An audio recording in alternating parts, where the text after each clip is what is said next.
منبر نور پر جلوہ باد باوقار علماء بیضا و معزز و مکرم سامعین، منتظمین و اراکین، میرے بزرگوں اور دوستوں، نوجوان ساتھیوں، عزیز بچوں، پردے کے اہتمام سے سماعت کرنے والی خواتین اسلام، رشتہ اسلامی سے پردہ نشی میری ماں اور بہنوں، السلام علیکم ورحمۃ اللہ وبرکاتہ۔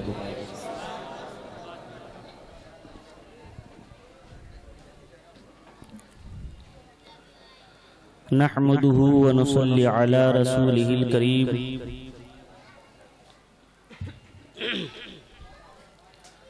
اما بعد فاعوذ بالله من الشيطان الرجيم، بسم الله الرحمن الرحيم،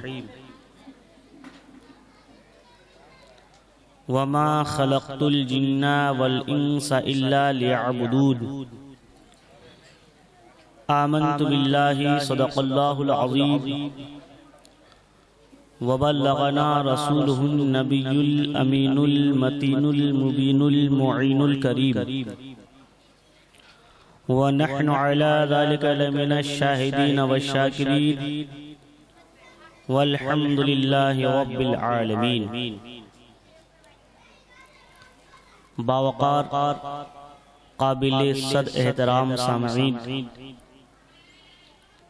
خطبہ مسنونہ کے بعد میں نے قرآن مقدس کی جس آیے کریمہ کی تلاوت کر کے اپنے آپ کو مشرف کیا ہے، آئیے تلاوت کردہ آیت کریمہ کے حوالے سے تلاوت کردہ آیت کریمہ کے تناظر میں کچھ معروضات آپ کی سماعتوں کے حوالے کرنے سے پیشتر معمول کے مطابق اپنے اسلاف کے دیرینہ طریقوں کو برقرار رکھتے ہوئے اور اپنی کامیابی کی ضمانت حاصل کرنے کے لیے آپ کے، ہمارے اور ساری کائنات کے آقا و داتا، گنبد خضرا میں آرام فرمانے والے مدنی رسول، غیب کی خبر بتانے والے نبی، ہم سب کی شفاعت فرمانے والے رسول، حضور سید المرسلین، امام النبیین، حضور احمد مجتبی محمد مصطفیٰ صلی اللہ تعالی علیہ وسلم کی پیاری پیاری بارگاہ کرم و رسالت میں ہدیہ درود پیش کرنے کی سعادتیں حاصل کریں۔ پڑھیں بآواز بلند، اللہم صلی علی سیدنا و شفیعنا و مولانا محمد مبارک وسلم، صلو علیہ وصلاۃ وسلام علیک یا سیدی یا حبیبی یا رسول اللہ صلی اللہ تعالی علیہ وسلم۔ بہت ہی قابل مبارکباد ہیں وہ نوجوان جنہوں نے آج کی شب میں جہاں پہ مختلف جگہوں پہ برائیوں کے حوالے سے محفل منعقد کی جاتی ہے، وہیں آج اللہ اور اللہ کے رسول کی باتیں سننے اور سنانے کے تعلق سے اس پروگرام کا انعقاد کیا۔ اللہ رب العزت ان کا اور ہم سب کا جمع ہونا، انعقاد کرنا اپنی بارگاہ میں قبول فرمائے۔ عزیزو، آپ سبھی حضرات بھی بہت ہی قابل مبارکباد ہیں کہ اپنی راحت اور آرام کو ترک کر کے اس ٹھنڈی ٹھنڈی ہوا میں بیٹھ کر عشق مصطفیٰ سینے میں بسا کر اللہ اور اللہ کے رسول کی باتیں سننے کے لیے جمع ہوئے ہیں۔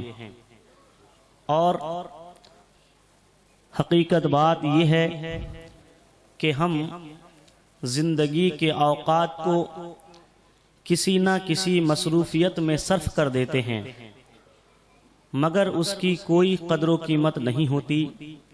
ہماری زندگی کا قیمتی لمحہ وہ ہے جو اللہ اور اللہ کے رسول کی یاد میں گزر جائے۔ اور اگر اللہ کو ہم سب کا یہاں جمع ہونا اللہ نے قبول فرما لیا تو اللہ کی ذات سے امید ہے کہ رب قدیر اس محفل کے صدقے ہمیں مغفرت کا پروانہ عطا فرما دے گا۔ کیوں؟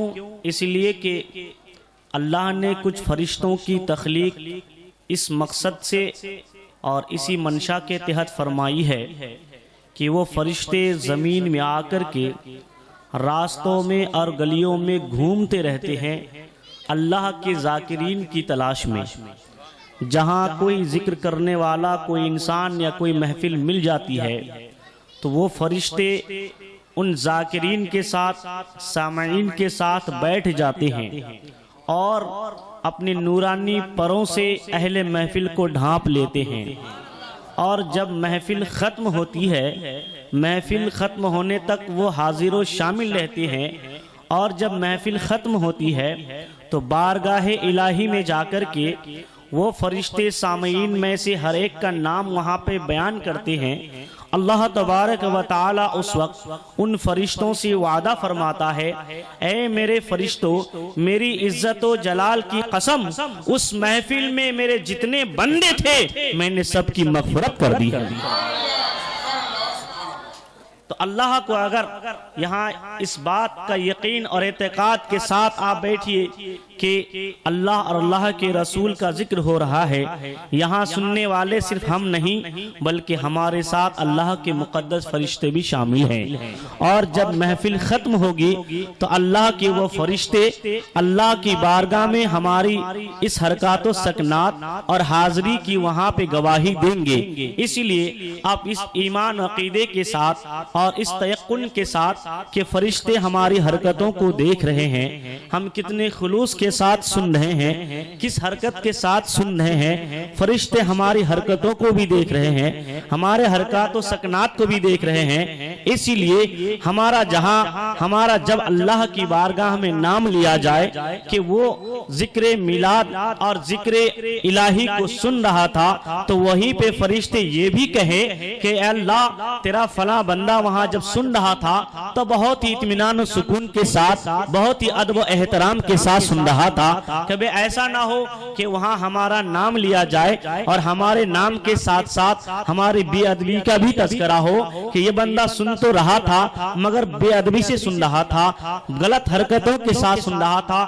اسی لیے اے میرے دوست بزرگوں، یہاں پہ کسی دنیا دار کی بات نہیں ہو رہی ہے بلکہ دنیا کے خالق کی بات ہو رہی ہے، فرمان الہی کا تذکرہ ہو رہا ہے، احکام رسول کی بات ہو رہی ہے۔ اس لیے یہ بہت ہی متبرک اور معظم محفل اور پروگرام ہے۔ یہاں انسان کی مغفرت کا پروانہ دیا جاتا ہے۔ اسی لیے اگر اللہ رب العزت کو یہ محفل منظور ہو گئی اور اللہ نے اگر اس محفل کو قبول فرمایا تو انشاءاللہ تعالی ہماری مغفرت کا پروانہ مل جائے گا، اللہ تعالی ہمیں بخشش کا مزدہ سنا دے گا۔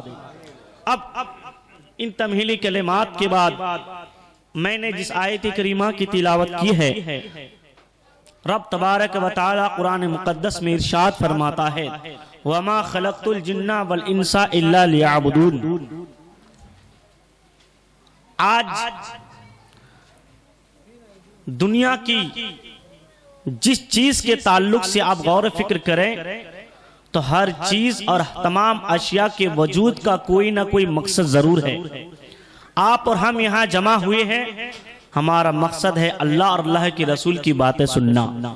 اسی مقصد کے تحت آپ نے دکانیں بھی پہلے بند کر دی ہوگی، کھانا سے بھی پہلے فراغت حاصل کر لیے ہوں گے آپ لوگوں نے، اور راحت کو بھی آپ ترک کر دیے ہیں، اور اس کھلے فضا میں آپ بیٹھ کے اللہ رسول کی باتیں سننے کے لیے تیار ہیں تاکہ ذاکرین میں آپ کا نام شمار ہو جائے۔ یہ لوکھنڈ اس اسٹینڈ کی شکل میں یہاں رکھا ہے، اس کا مقصد یہ ہے کہ یہ لوکھنڈ یہ مائک کو ہمارے سامنے جو پکڑنے کا اور ہمارے سامنے کرنے کا کام انجام دے، اور یہ مائک جس میں لوہن اور لوہے کے ذرات سے اس کی ترتیب ہوئی ہے، اس کا مقصد یہ ہے کہ یہ بولنے والے اس کے سامنے بات کرنے والے کی آواز کو بلند کرے۔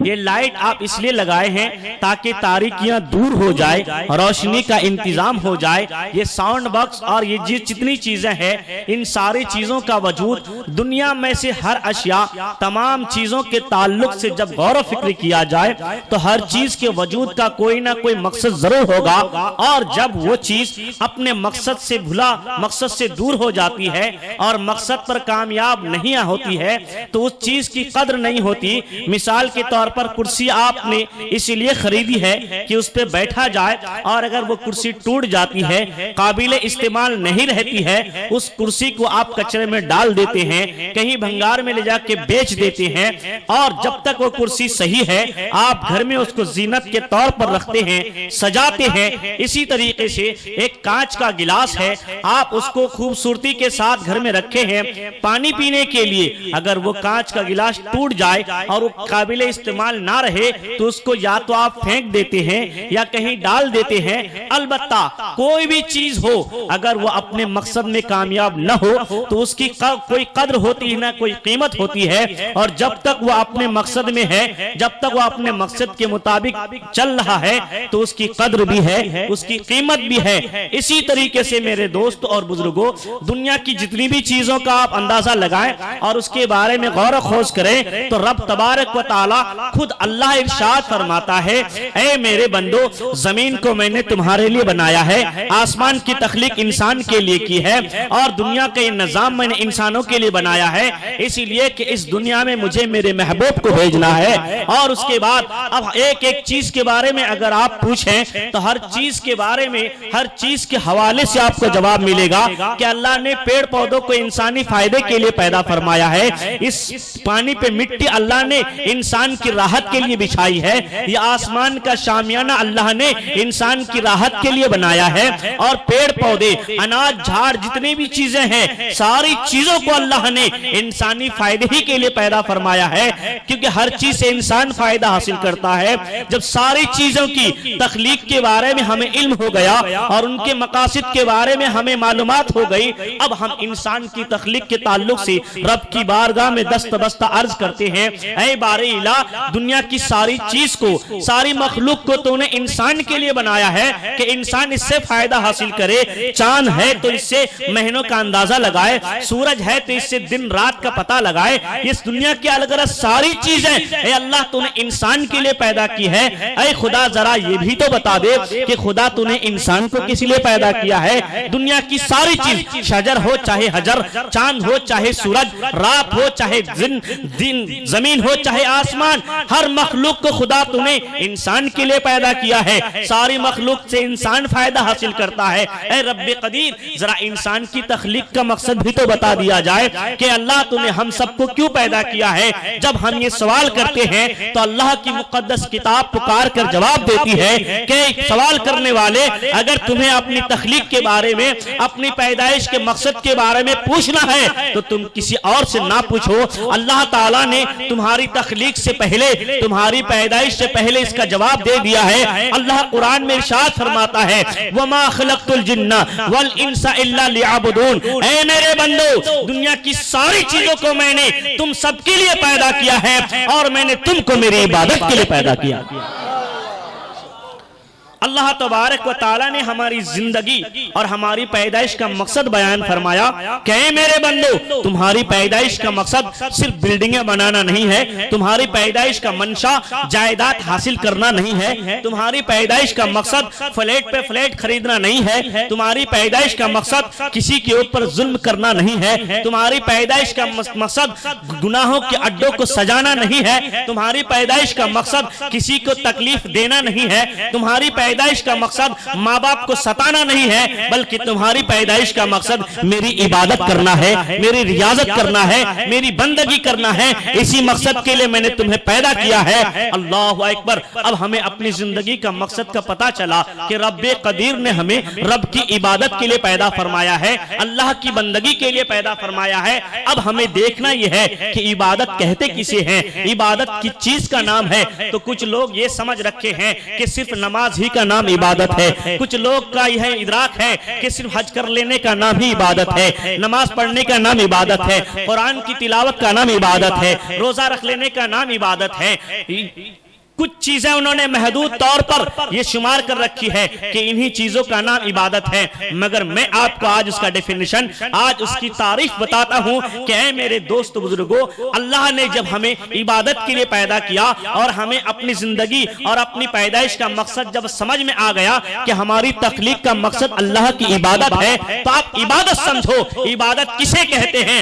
آپ اس گمان میں مت رہنا کہ نماز کا نام صرف عبادت ہے، حج کا نام صرف عبادت ہے، صرف زکوٰۃ کا نام عبادت ہے، ماہ رمضان میں 30 روزے رکھ لینا اور تراویح کا اہتمام کر لینا اور پیسے ہو تو زکوٰۃ دے دینا، صدقہ و خیرات کر لینے کا نام ہی عبادت ہے۔ نہیں، اگر ہم یہ سمجھ رہے ہیں تو بے شک ہم بلا شبہ ہم غلط فہمی کا شکار ہیں، غلط فہمی میں مبتلا ہیں۔ دیکھیے عبادت کسے کہتے ہیں، میں آپ کو بتاؤں، نماز کا نام عبادت ہے اور عبادت بھی نہیں ہے، روزہ عبادت ہے، عبادت بھی نہیں ہے، حج عبادت ہے، عبادت بھی نہیں ہے۔ وہ کیسے؟ دیکھیں عبادت صرف ان چیزوں کا نام نہیں ہے، بلکہ عبادت کہتے ہیں ہر اس کام کو عبادت کہتے ہیں جو اللہ کی رضا کے لیے کیا جائے، رسول کی خوشنودی کے لیے کیا جائے، وہ سارے کام عبادت ہیں۔ اور اگر اللہ کی رضا کے لیے نہیں، رسول کی خوشنودی کے لیے نہیں، بلکہ دکھاوے کیے جائے تو عبادت ہو کے بھی عبادت نہیں ہے۔ بے شک آپ نماز پڑھ رہے ہیں،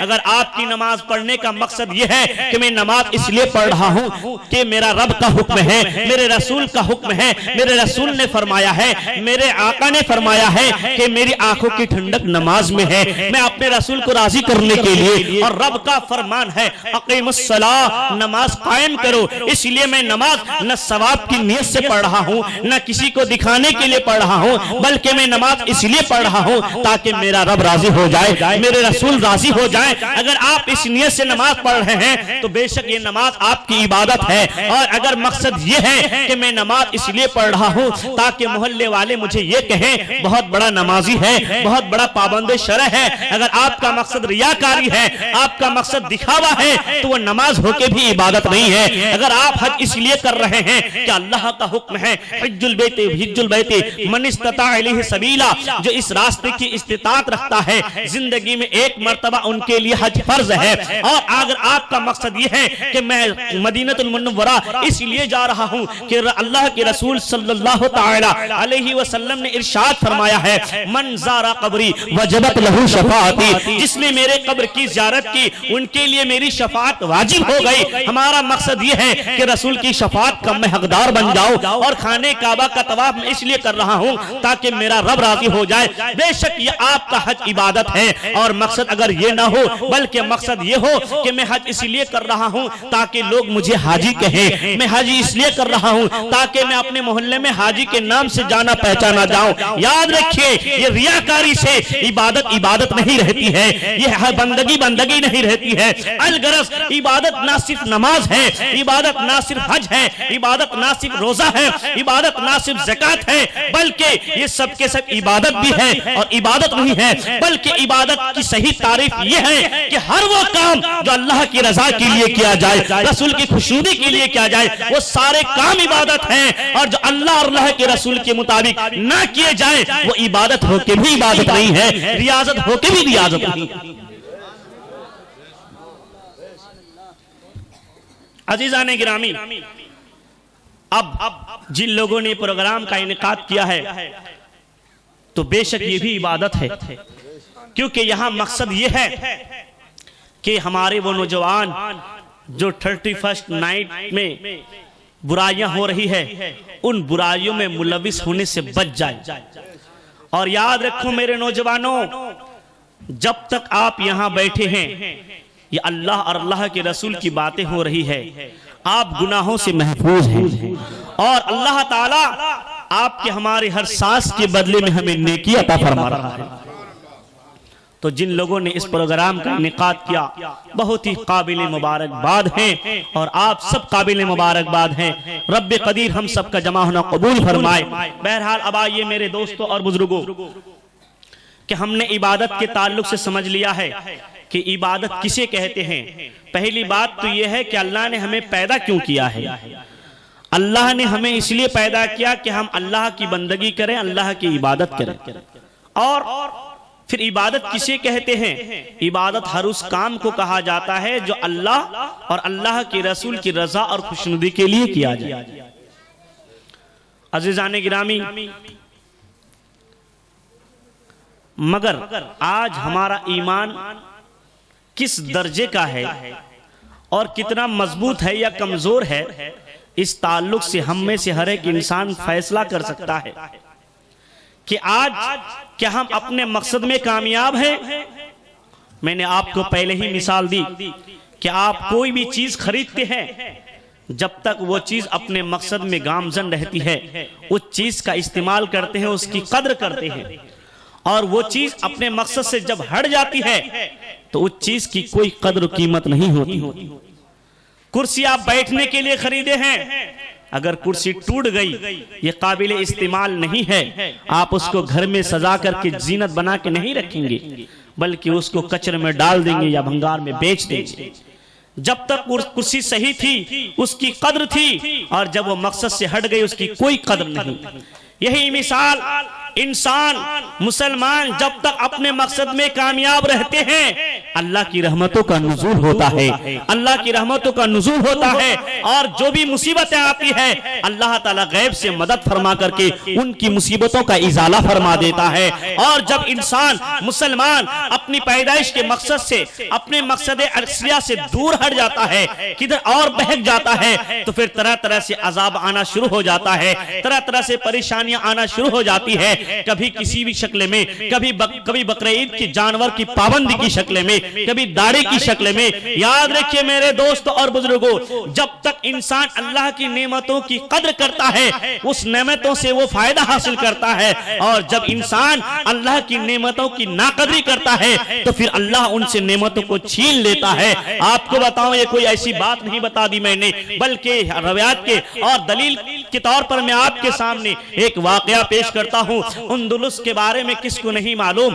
اندلس پر جب یہودیوں کا قبضہ ہوا تو ان لوگوں نے یہاں تک قانون لگا دیا اور یہ اعلان کر دیا، قتل عام کا اعلان ہو گیا کہ جہاں کہیں مسلمان ملے ان کو قتل عام کیا جائے۔ اب مسلمان جو کہ عیاشیوں کے اڈے پہ جا رہے تھے، جو کہ اسلام کے احکامات سے دور ہٹ گئے تھے، سنت رسول کو پیٹ کے پیچھے ڈال دیے تھے، احکام الہی کو پشے پٹ ڈال دیے تھے، نہ چہرے پہ داڑھی ہے، نہ کوئی دیکھ کے کہے کہ یہ مسلمان ہے، نہ ان کے افعال و کردار سے پتا چلے کہ یہ مسلمان ہے، نہ قرآن کی تلاوت وہ کرتے تھے، نہ نماز کی صحیح طریقے سے پابندی وہ کرتے تھے۔ بہرحال جب یہ حالت ہو گئی، ان کی یہ کیفیت ہو گئی، یہودیوں کا غلبہ ہوا اور وہ قابض ہو گئے۔ 700 سال کی حکومت کے بعد مسلمانوں سے حکومت ختم ہو گئی، مسلمانوں سے حکومت چھین لی گئی، اس کے بعد قتل عام کا اعلان ہو گیا۔ اب میرے دوستوں اور بزرگوں، معلوم ہے آپ کو کیا ہوا اس وقت کے مسلمان؟ جب مصیبت آن پڑی، جب مصیبت ٹوٹ پڑی، تب کوئی قرآن کی تلاوت کر رہا ہے،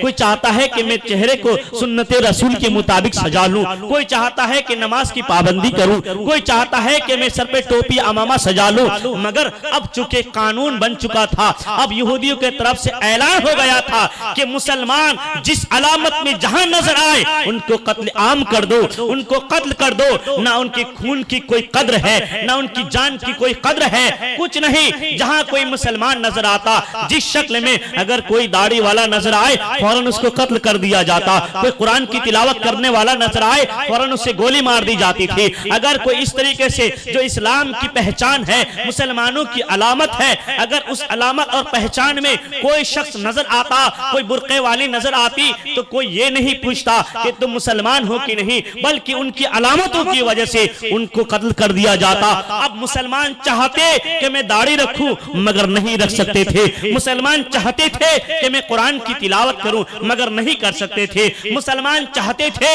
کہ میں جو ہے قرآن کی تلاوت کروں یا سر پہ ٹوپی رکھوں, نماز کی پابندی کروں, مسجدوں کو آباد کروں, مگر چاہنے کے باوجود بھی نہیں کر سکتے تھے. اللہ اکبر. یہ کیوں ہوا؟ اس لیے ہوا کہ جب وہ احکام اسلام کے مطابق زندگی بسر کر رہے تھے, سنت نبوی کے مطابق زندگی کو گزار رہے تھے, اپنے سینے کو عشق رسول کا مدینہ بنائے ہوئے تھے, تب تک ان کی کامیابی قدم چوم رہی تھی. اندلس جیسا ملک ان کے زیر نگرے اللہ تبارک و تعالیٰ نے ان کے قبضے میں عطا فرما دیا, ان کی تحویل میں عطا فرما دیا. مگر جب سنت نبوی کو پسے پش ڈال دیے اور وہاں کے لوگوں نے, وہاں کے مسلمانوں نے احکام الہی کو پیٹ پیچھے ڈال دیے اور نماز سے کوسوں دور ہو گئے اور دیگر احکام اسلام کو پشے پٹ ڈال دیے, تو معلوم ہے جب ان کی ناقدری ہو گئی, اللہ نے جو ایک ملک کی فتح یابی کی شکل میں ایک نعمت دی تھی, ان کو آزادی دی تھی کہ تم چاہو تو داڑھی بھی رکھ سکتے ہو, تم چاہو تو نماز بھی پڑھ سکتے ہو, اذان کی آواز بلند کر سکتے ہو, کوئی روکنے والا نہیں ہے, کوئی پابندی لگانے والا نہیں ہے. مگر جب مسلمانوں کے طرف سے یہ ناقدری ہوئی تو اللہ نے ان سے نعمتوں کو چھین لیا.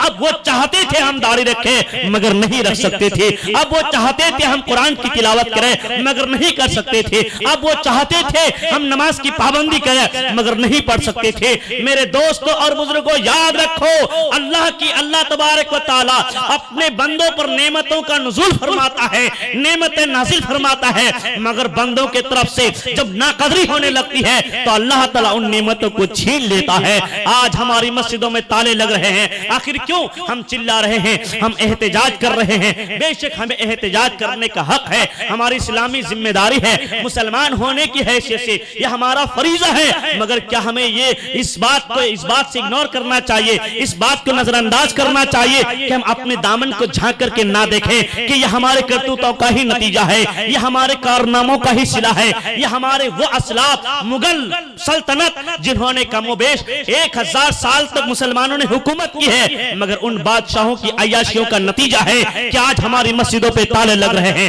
آج ہماری اذان پر پابندی لگائی جا رہی ہے, آج داڑھی پہ پابندی لگائی جا رہی ہے, آج ہماری ماں اور بہنوں کے برقعے پہ پابندی لگائی جا رہی ہے, آج جو ہے ہماری قربانی کے جانوروں پر پابندی لگائی جا رہی ہے. یہ ہم احتجاج کرتے بے شک ہمارا حق ہے, سے بھی آپ انکار نہیں کر سکتے. ہمیں اس بات کو بھی نظر انداز نہیں کرنا چاہیے کہ یہ ہمارے کرتوتوں کا نتیجہ ہے. ایسا تو نہیں ہے کہ ہم جو ہے حد کو پار کر گئے ہیں. اور ایک بات اور آپ کو بتا دوں, اگر انسان جو ہے مسلمان گناہوں کی وجہ سے حد کا شریعت کا دائرہ عبور کر جاتا ہے تو اس وقت یاد رکھو, اس وقت دنیا کے کسی مسلمان کی دعائیں بھی ان کے لیے کارگر ثابت نہیں ہوتی. اللہ تبارک و تعالی اپنے نیک بندوں کی دعاؤں کے صدقے میں جو مصیبتوں کو ٹالتا ہے اس کی بھی کچھ حد اور لمٹ ہے. ایسا نہیں آپ زنا کرتے جاؤ اور اللہ کی رحمت نازل ہوتی رہے, ایسا نہیں ہے کہ آپ ظلم کرتے جاؤ, آپ گناہ پہ گناہ کیے جاؤ اور آپ کے لیے کوئی دعا کر دے اور آپ کی ساری مصیبتیں دور ہوگی. نہیں, بلکہ تاریخ شاہد ہے, تاریخ کے اوراق پہ یہ سارے نقوش موجود ہیں کہ جب مسلمانوں نے شریعت کے دائرے کو عبور کیے تو اللہ تبارک و تعالیٰ نے ان کے لیے جو ہے نیک بندوں کی دعاؤں کو بھی اللہ نے منع فرما دیا کہ اب تم دعا نہیں کر سکتے. آئیے میں واقع بتاؤں, حضرت جامی رحمت اللہ تعالیٰ علیہ کا دور ہے. آپ کو معلوم ہے حضرت جامی رحمت اللہ تعالیٰ علیہ یہ اللہ کے جلیل القدر ولی ہیں, یہ بزرگ ہیں. ایک مرتبہ جو ہے ایک مخالفین جو ہے شہر بغداد پر حملہ کرنے کا ارادہ کیا اور اس نے فوج کشی کی, لشکر بھیجا اور کہا کہ جاؤ شہر بغداد کو ہلاک کر کے آ جاؤ. جب وہاں کے لوگوں کی سرکشی بڑھنے لگی اور سنت نبوی کے مطابق زندگی گزارنا چھوڑ دیے, احکام اسلام کو پسے پٹ ڈال دیے, تو دشمن کے طرف سے یہ اشارہ ہوا اور اعلان ہوا کہ شہر بغداد پر حملہ کیا جائے. لشکر آئے, جب آ رہے تھے لوگ تو وہ سب کے سب حضرت جامی رحمت اللہ تعالیٰ علیہ کی بارگاہ میں گئے اور عرض کرنے لگے, حضور ہم نے سنا ہے کہ فلاں مخالف بادشاہ ہے جو ہمارے شہر پر حملہ آور ہونے والا ہے, یہاں کی دکانوں کو وہ جلا دیں گے, یہاں کے مکانوں کو ڈھا دیں گے, نوجوانوں کا قتل عام ہوگا, اس لیے آپ دعا فرما دیں کہ وہ ظالم ہلاک ہو جائیں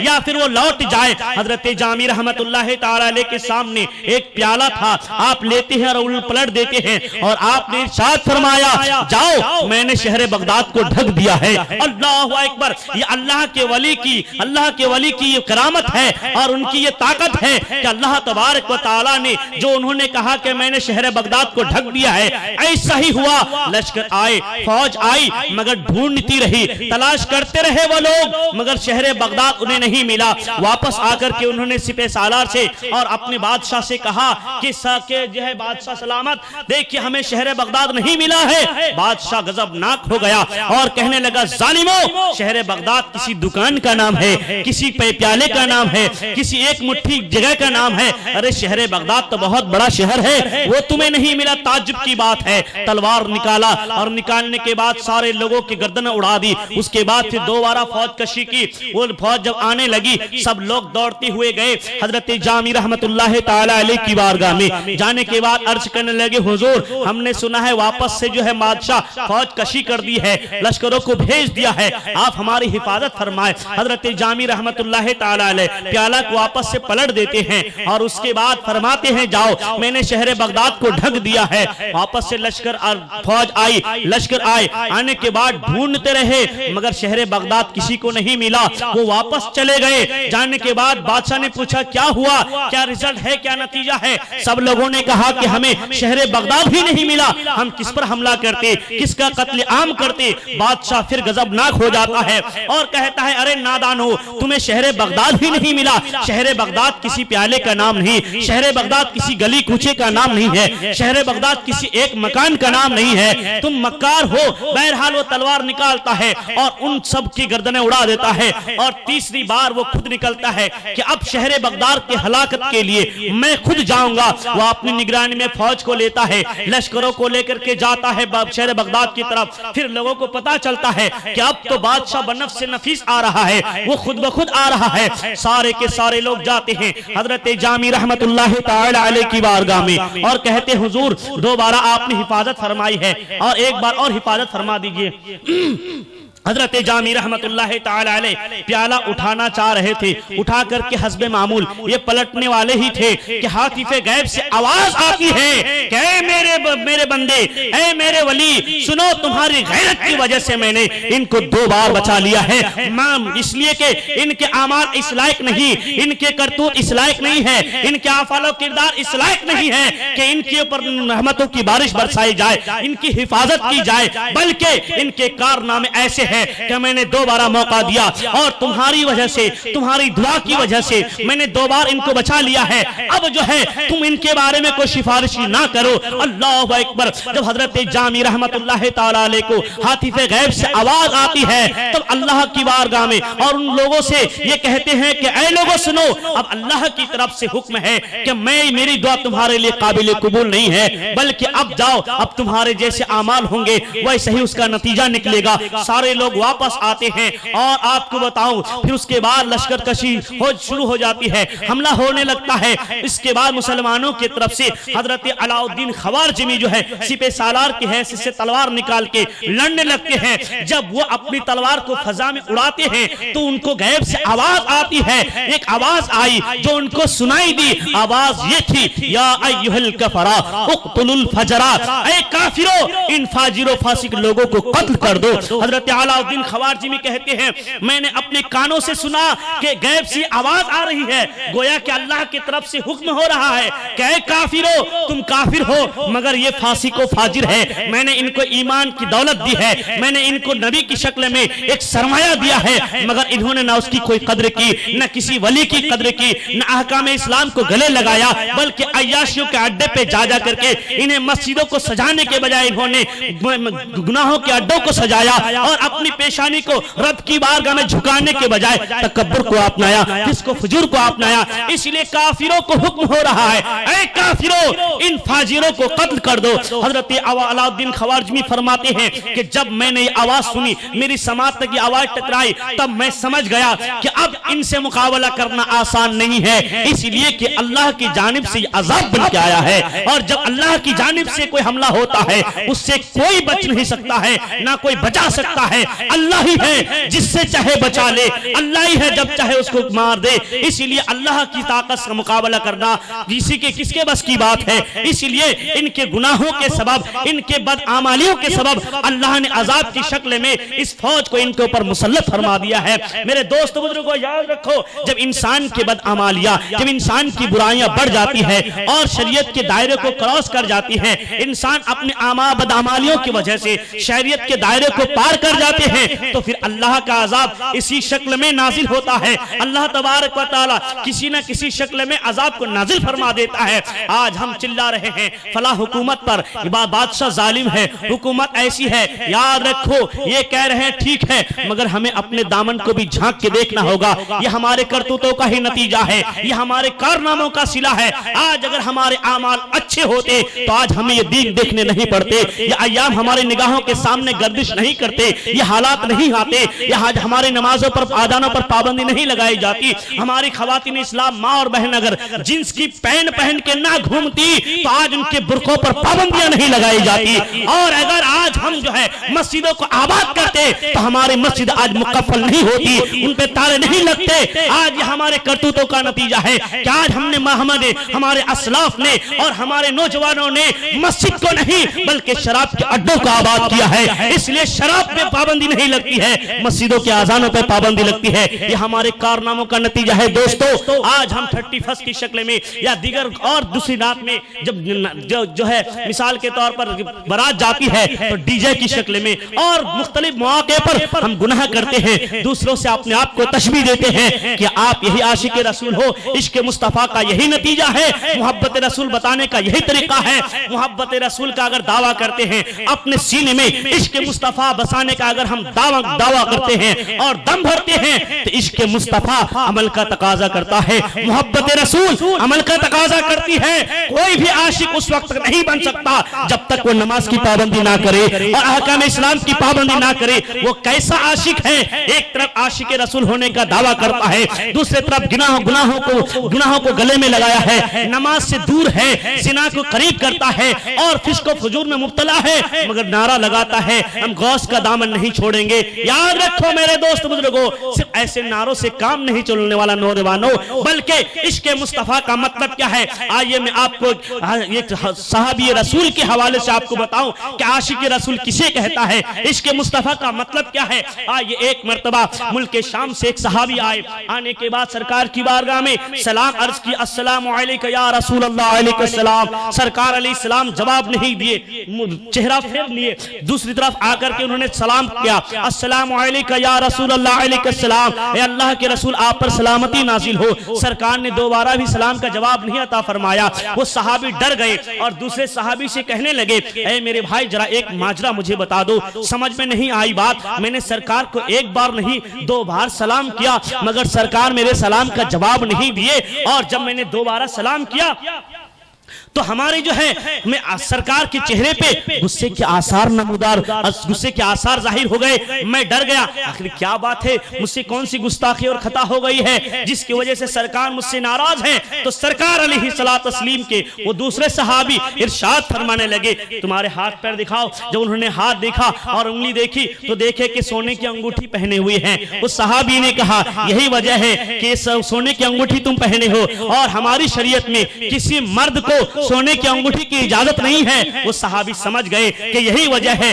سرکار مجھ سے ناراض ہے۔ دوبارہ مجلس قائم کی گئی، دوبارہ محفل منعقد ہوئی۔ وہ صحابی رسول سامنے گئے اور کھڑے ہو گئے، اور کھڑے ہونے کے بعد انگوٹھی اس طرح نکالنے کے بعد عرض کی، یا آقا آپ اس انگوٹھی کی وجہ سے ناراض ہیں، لیجیے اس انگوٹھی کو میں پھینک دیتا ہوں۔ فوراً سونے کی انگوٹھی پھینک دیے، اور پھر سرکار جو ان کے سلام کا جواب بھی دے رہے ہیں، ان کے طرف دیکھ کے مسکرا بھی رہے ہیں۔ محفل ختم ہو گئی، اس کے بعد اور محفل ختم ہو گئی، سب لوگ جانے لگے۔ دوسری صحابی کہنے لگے، بھائی ذرا وہ انگوٹھی اٹھا لو۔ بولے کیوں؟ بولے اس انگوٹھی کو میں نے پھینک دی ہے۔ بولے ٹھیک ہے، یہ تمہارے لیے جائز نہیں ہے، مگر یہ انگوٹھی لے کے جاؤ گے تمہارے گھر کی کوئی خاتون پہن لے گی، عورتوں کے لیے تو ناجائز نہیں ہے، تم لے جا سکتے ہو، لے جاؤ، گھر کی کسی اور مصرف میں صرف کر دینا۔ مگر اس صحابی کا جواب سنو میرے دوست بزرگوں، انہوں نے کہا، ارے دیکھو عشق مصطفیٰ میں جو چیز پھینک دی جاتی ہے اسے آپنائی نہیں جاتی ہے۔ سرکار علیہ الصلوۃ والتسلیم اور دیکھیے ایک مرتبہ مسجد نبوی سے نکل کر کے کسی کام کے گھر سے یا کسی مقصد سے آپ ایک محلے سے گزر رہے تھے، ایک صحابی رسول کا گھر آیا جو گنبد نما بنایا ہوا تھا۔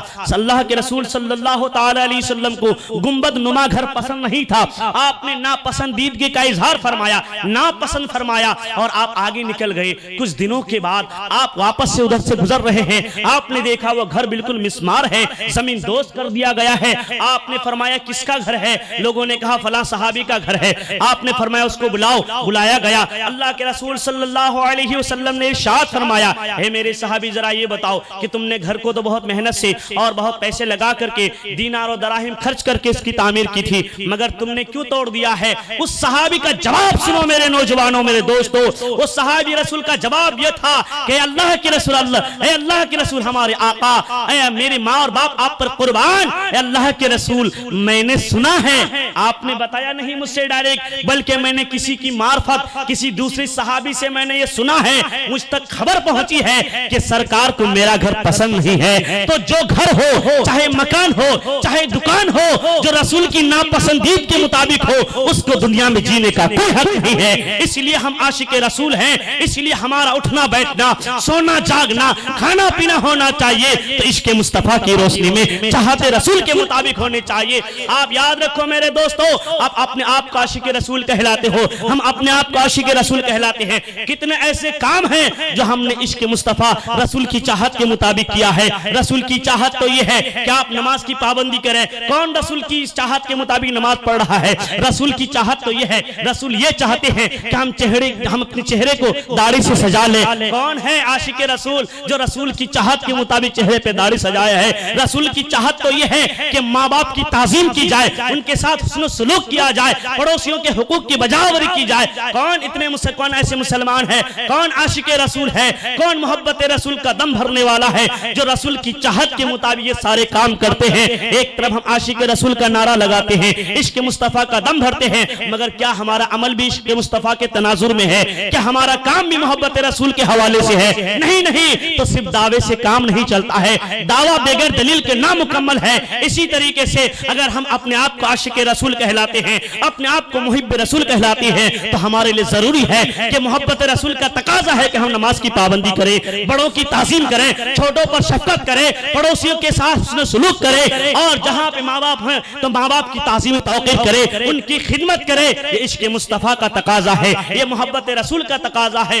اللہ اکبر۔ اور مگر ہمارا ایک بات اور مجھے یہ بات یاد آ گئی کہ آج اللہ کا بے بنا فضل و احسان ہے کہ رب قدیر نے ہمیں تو مسلمان بنا کر مسلمان گھرانے میں پیدا فرمایا ہے، تو پھر ہمارے اندر تعلیم رسول کا کیا فقدان ہے؟ آج ہم تعلیم رسول سینے میں بسانے کا دعویٰ کرتے ہیں مگر ہمارا عمل ندارت۔ آج دیکھیں صحابہ کرام کی تاریخ کو اپنے نگاہوں کے سامنے لائیے۔ حضرت فضالہ رضی اللہ تعالیٰ عنہ یہ کون ہے؟ یہ مقدس صحابی رسول ہیں، جلیل القدر صحابی رسول ہیں۔ حضرت فضالہ رضی اللہ تعالیٰ عنہ خود ایمان لانے کا واقعہ اپنے سے بیان کرتے ہیں کہ میں ایمان کس طریقے سے لایا، سنو اور اپنے ایمان کو تقویت پہنچاؤ، اور اگر تعلیم رسول پر آج تک عمل نہیں کیے ہیں تو یہیں سے عہد کر لیجئے کہ انشاءاللہ تعالی حضرت فضالہ کی طریقے سے آج کے بعد سے ہم عاشق رسول کہلائیں گے تو ہم عشق مصطفیٰ کی روشنی میں کام بھی کیا کریں گے۔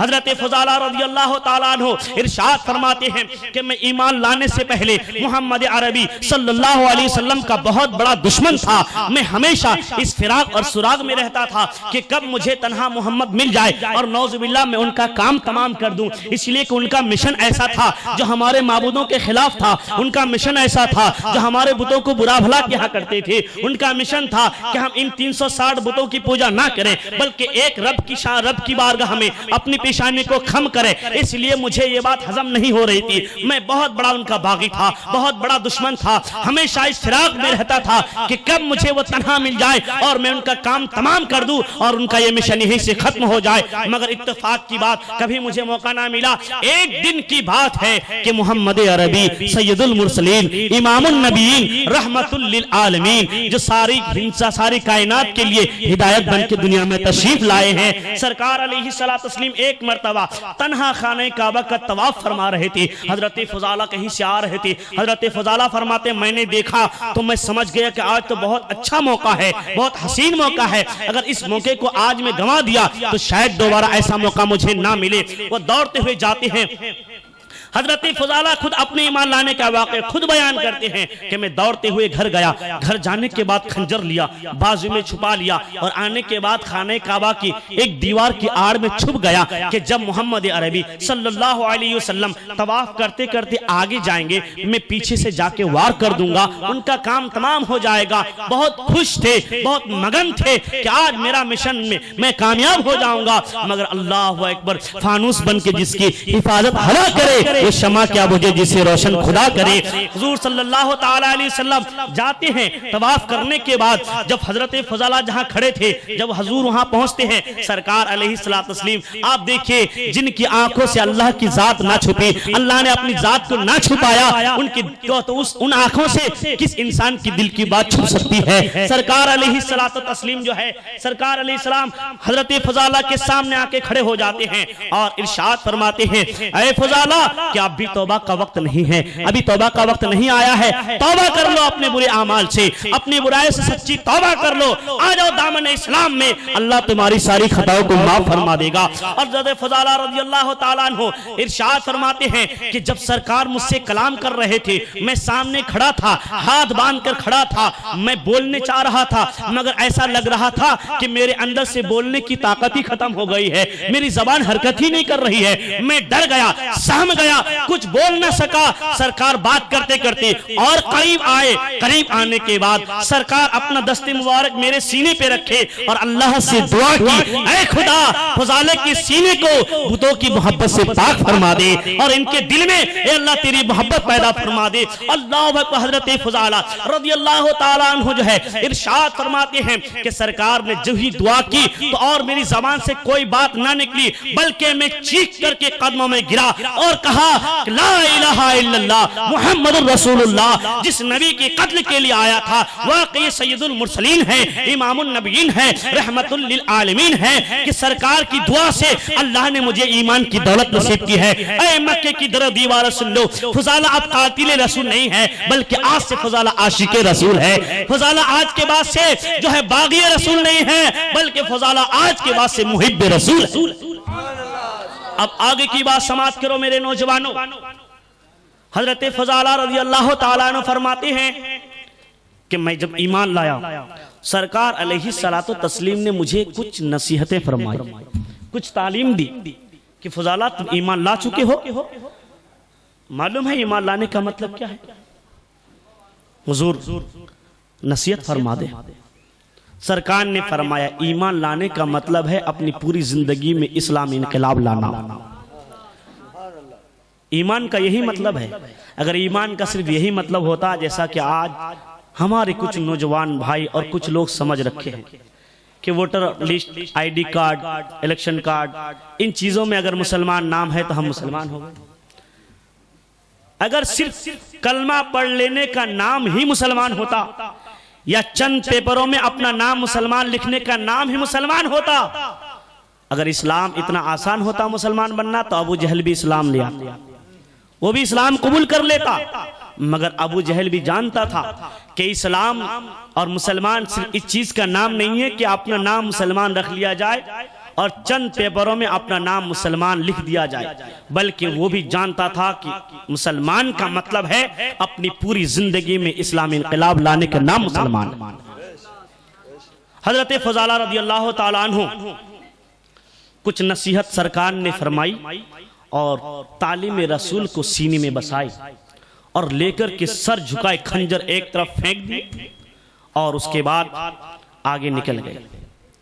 حضرت فضالہ فرماتے ہیں، خود حضرت فضالہ فرماتے ہیں کہ میرا حال یہ تھا کہ ایمان لانے سے پہلے میرے اندر جہاں یہ برائی تھی کہ میں سرکار کو نعوذ باللہ قتل کرنے کا ہمیشہ ارادہ رکھتا تھا، وہیں ساتھ ہی ساتھ میرے اندر یہ بھی خامیاں تھی کہ میں ساری برائیوں کا ملوث تھا، سب برائی کرتا تھا، یہاں تک کہ ایک یہودی عورت سے میرے غلط تعلقات بھی تھے، اور حال یہ تھا کہ میں جب تک ان کو نگاہ بھر کے دیکھ نہیں لیتا میں ان کے دروازے سے آگے نہیں بڑھتا، اور جب تک وہ مجھے نگاہ بھر کے دیکھ نہیں لیتی اس کو بھی سکون نہیں ملتا۔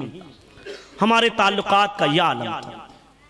حضرت فضالہ فرماتے ہیں جب میں آ رہا تھا واپس تو اس عورت کو پتا چلا کہ فضالہ ادھر سے آ گیا ہے. عورت سمجھ گئی کہ آنے والے ہیں میرے عاشق. کھڑی ہو گئی دروازے پہ, اب آئیں گے اب آئیں گے. حضرت فضالہ آئی, مگر آج آنے کا انداز کچھ الگ تھا, آج آنے کی کیفیت کچھ الگ تھی. حضرت فضالہ فرماتے ہیں کہ میں تعلیم رسول کو سینے پہ لیا اور سینے میں بسا کر کے نگاہ کو نیچے کیے ہوئے نکل گیا. میں نے دیکھا بھی نہیں کون کدھر کھڑی ہے, کون کدھر کھڑا ہے, کون کیا کر رہا ہے, کسی سے میرا کوئی تعلق نہیں تھا. جب میں آگے نکل گیا تو پیچھے سے وہ عورت آواز دینے لگی, فضالہ کیا تم نے مجھے دیکھا نہیں؟ کب سے میں کھڑی ہوں اور آج تم مجھے دیکھے بغیر کیسے نکل گئے؟ تمہارا حال تو یہ تھا کہ جب تک تم مجھے نگاہ بھر کی دیکھ نہیں لیتے تمہیں سکون نہیں ملتا, اور جب تک میں تمہیں دیکھ نہیں لیتی ہوں مجھے چین نہیں ملتا ہے. تو آج تم مجھے دیکھے بغیر آگے کیوں نکل گئے, کیسے نکل گئے؟ حضرت فضالہ کا فرمان سن. حضرت فضالہ نے کہا, اے عورت, فاحشہ عورت سن لے, جو نگاہ سید المرسلین کو دیکھ لیتی ہے وہ نگاہ اور دنیا کی کسی چیز کی طرف نہیں ہوتی. عورت کہنے لگی, کیا مطلب, کیا تم آج محمد عربی کو دیکھ کے آئے ہو؟ حضرت فضالہ نے کہا ہاں.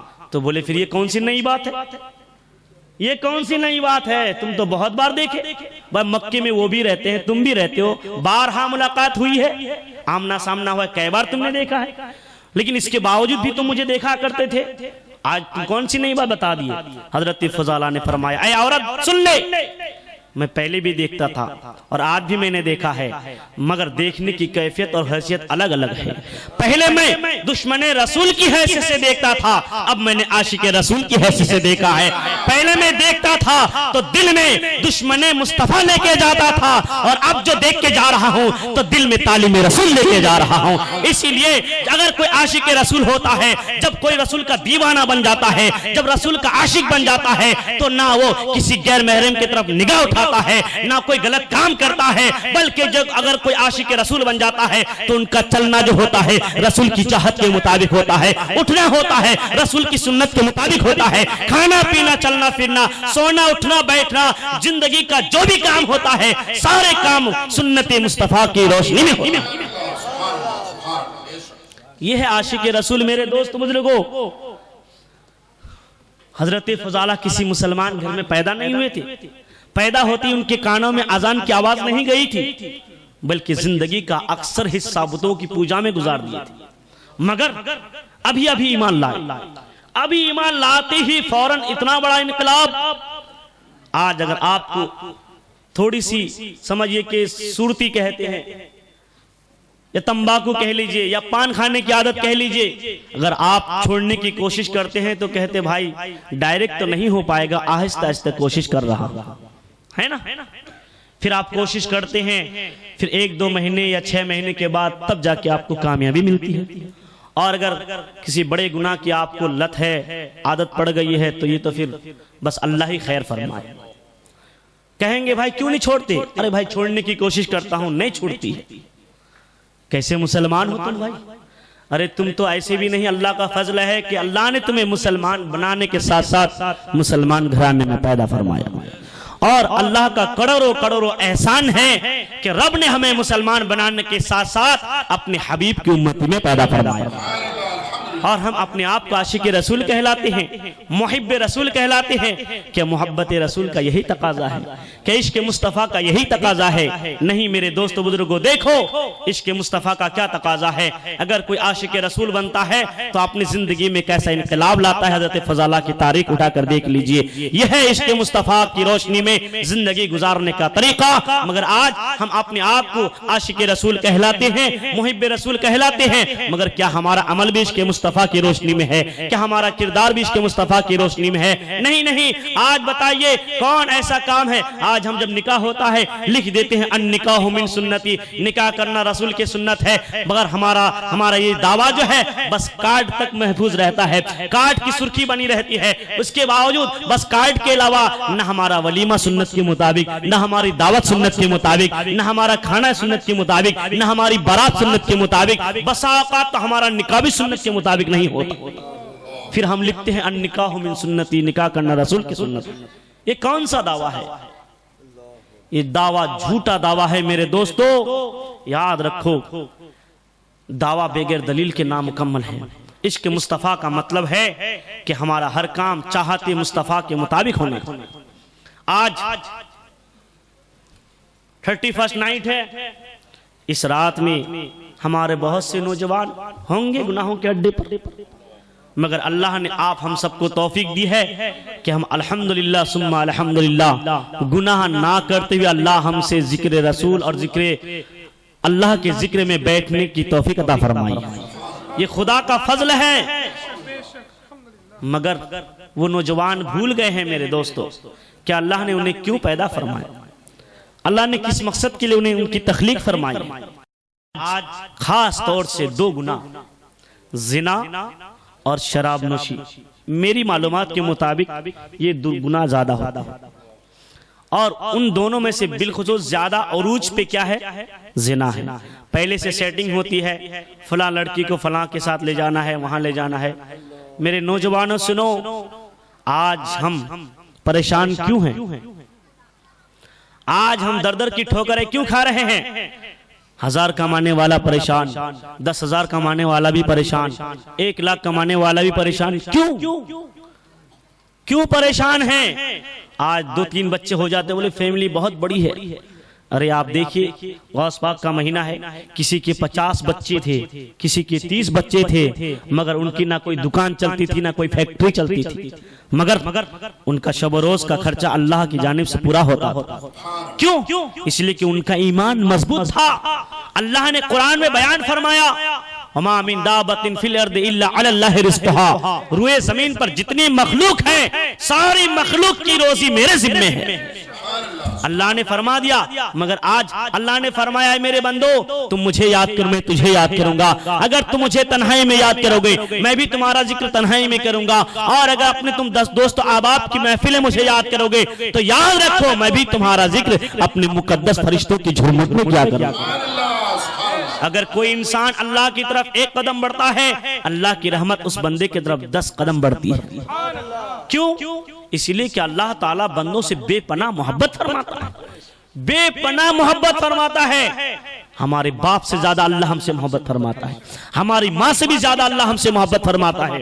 آپ کو بتاؤں، حضرت یوسف علیہ نبینا علیہ السلام کی ملاقات اپنے باپ سے کم و بیش 30 سال کے بعد ملاقات ہوئی تھی۔ ملاقات ہوئی تو عالم یہ تھا کہ باپ کا چہیتا بیٹا، کافی دنوں کے بعد ملاقات ہوئی، باپ بیٹے دونوں بغل گیر ہوئے، اور رو رو کر کے حضرت یعقوب بے ہوش ہو گر پڑے۔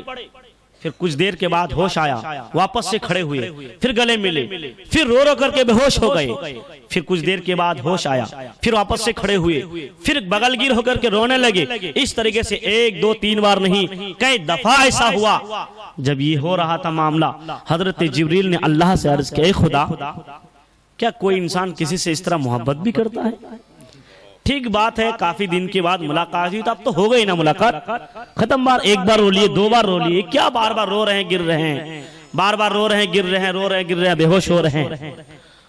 تو حضرت جبریل علیہ السلام کے کہنے پر اللہ تبارک و تعالی نے ارشاد فرمایا، میرے دوستو اللہ نے ارشاد فرمایا، جبریل اے طائر سدرہ سنو، تم یعقوب کی محبت جو اپنے بیٹے کے تعلق سے ہے ان کے دل میں، اس محبت کو دیکھ کے تعجب کرنے لگے ہو؟ ارے سنو، جو محبت یعقوب اپنے بیٹے یوسف سے کر رہے ہیں، اس سے 70 گنا محبت میں اپنے بندوں سے کرتا ہوں۔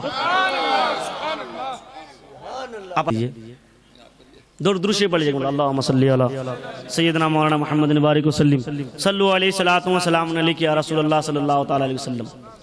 کتنی محبت اللہ فرماتا ہے، تو کیا اللہ جو ہمارے باپ سے، ہماری ماں سے بھی زیادہ محبت فرماتا ہے؟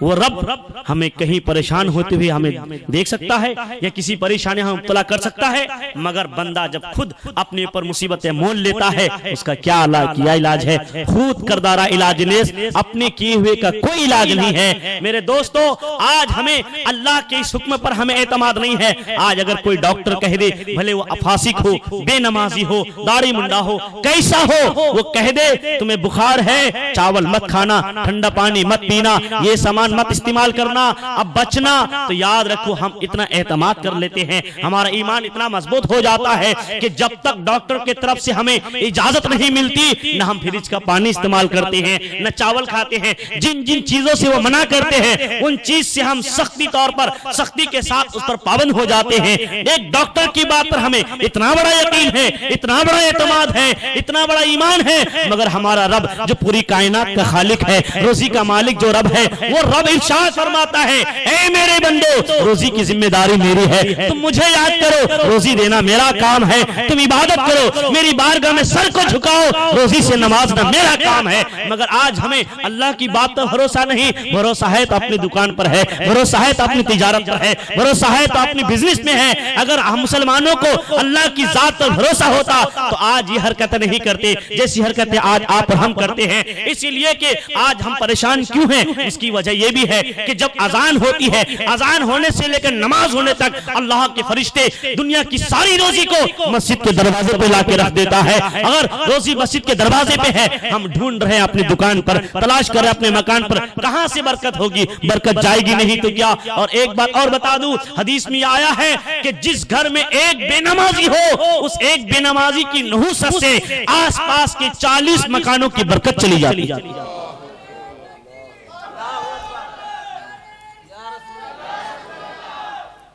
آج کون ایسا گھر ہے ہمارا جس میں بے نمازی نہیں؟ شوہر نمازی ہے تو بیوی بے نمازی، باپ نمازی ہے تو بیٹا بے نمازی۔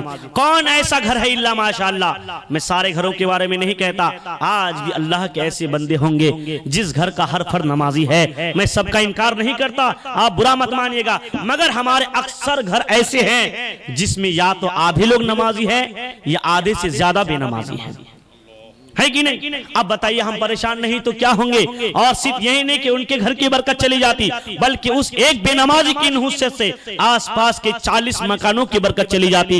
آج ہم کتنا بھی کمائیں، ہم در در کی ٹھوکریں نہیں کھائیں گے تو اور کیا ہوگا؟ ہم نے اپنے گھر پہ جو ہے برکت آنے کے لیے جو ہمیں دروازہ بند کر دیا ہے، برکت کیسے آئے گی؟ ہر گھر میں بے نمازی ہے۔ اللہ اکبر! آپ اگر ہم چاہتے ہیں کہ ہماری کمائیوں برکتیں ہوں، ہماری پریشانیاں دور ہو جائے، ہماری مصیبتیں ٹل جائے، تو ہمیں جو ہے نماز کی پابندی کرنا ہوگی، تب جا کے ہم عاشق رسول بن سکتے ہیں اور سچا محب رسول بن سکتے ہیں۔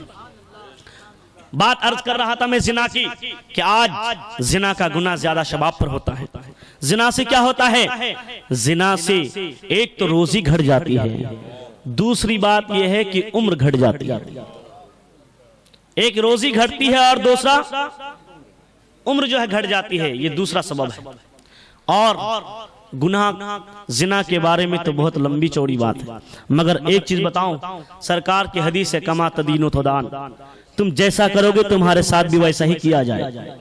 اگر آپ کسی کی ماں، کسی کی بہن، کسی کی بیٹی، کسی کی بیوی کے ساتھ زنا کریں گے یا ان کے طرف غلط نگاہ اٹھا کر دیکھیں گے تو یاد رکھو میرے دوستو، ہماری ماں بھی محفوظ نہیں رہے گی، ہماری بیٹی بھی محفوظ نہیں رہے گی، ہماری بہن بھی محفوظ نہیں رہے گی، ہماری بیوی بھی محفوظ نہیں رہے گی۔ اس لیے اگر ہم چاہتے ہیں اپنی ماں بہن بیٹی بیوی کی حفاظت کریں تو ہمیں دوسرے ماں بہن کی، دوسروں کی ماں اور دوسروں کی بہن اور بیوی بیٹیوں کی ہمیں حفاظت کرنا ہوگی، تب جا کے ہماری ماں بہنیں محفوظ ہو سکتی ہے۔ ایک عالم اس طرح تقریر کیا کر رہے تھے، ایک مقرر تھے جو اس طرح بیان کرتے تھے کہ اللہ کے رسول نے فرمایا ہے کما تدین و تدان، جو جیسا کرے گا ان کے ساتھ ویسا ہی کیا جائے گا۔ اگر کوئی کسی کے ساتھ زنا کرے گا، ان کی عورتوں کے ساتھ بھی کوئی نہ کوئی زنا کرے گا۔ ایک بادشاہ تھا، بادشاہ کھڑا ہوا اور کہنے لگا عالم صاحب آپ کس بات سے میں متفق نہیں ہوں، کیونکہ اس لیے کہ دیکھو ہم بادشاہ ہیں، ہماری زبان سے جو بات نکل جائے وہ قانونی طور پر قانونی شکل اختیار کر لے۔ کون ہے جو ہماری بیٹی کی طرف نگاہ اٹھا کر دیکھے؟ کون ہے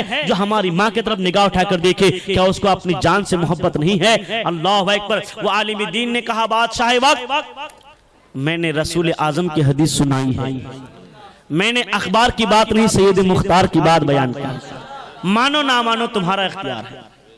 انہوں نے کہا میں آپ کی بات سے متفق ہوئی نہیں کہ اگر ہم بادشاہ ہیں، ہم لوگ گناہ کر بھی دیں، اس طرح حرکتیں کر بھی دیں تو لوگ ڈر سے ہماری ماں بہنوں اور بیٹی بیوی کی طرف نگاہ نہیں اٹھائیں۔ انہوں نے کہا ٹھیک ہے آپ نہیں مانتے، مگر یہ اللہ کے رسول کی حدیث ہے، میں اس کا قائل ہوں، میں اس پر ایمان بھی رکھتا ہوں۔ بادشاہ گیا اور کچھ ہی دیر کے بعد ان کی بیٹی روتی ہوئی آئی۔ روتی ہوئی آئی بادشاہ کے پاس. بادشاہ نے پوچھا بیٹا کیا ہوا؟ بیٹی نے کہا ابا حضور ابھی بازار گئی تھی, میرے حسن اور میری خوبصورتی پر ایک نوجوان تاب نہ لا سکا اور بھاگتے ہوئے آیا اور میرے گال کو اپنے گال سے ملا کر کس لیا, بھاگ گیا. اب مجھے شرم آئی کہ ایک بادشاہ کی لڑکی کا کس کھلے عام ایک لڑکا لے لیا, اور وہ بھی ایک بادشاہ کی شان کے خلاف ہے کہ اگر ان کی رعایا ان کی خاتون پر, ان کے گھر کی خواتین پر کوئی حملہ کرے کسی طریقے سے, یہ ہمارے باپ کی شان کی توہین, اس لیے میں رو رہی ہوں. بادشاہ نے کہا بیٹا ٹھیک ہے تم جاؤ, میں اس کا انصاف بعد میں کروں گا. بادشاہ روتا ہوا گیا اور عالم دین کے قدموں میں گرا, اور انہوں نے کہا کہ عالم دین بے شک آپ نائب رسول ہیں اور آپ نے جو رسول کی بات بتائی ہے میں اس حدیث کی تصدیق اور تائید کرتا ہوں. انہوں نے کہا بھائی ابھی تو آپ انکار کر رہے تھے, ابھی آپ انکار کر رہے تھے, اب یہ تائید کیسے کرنے لگے؟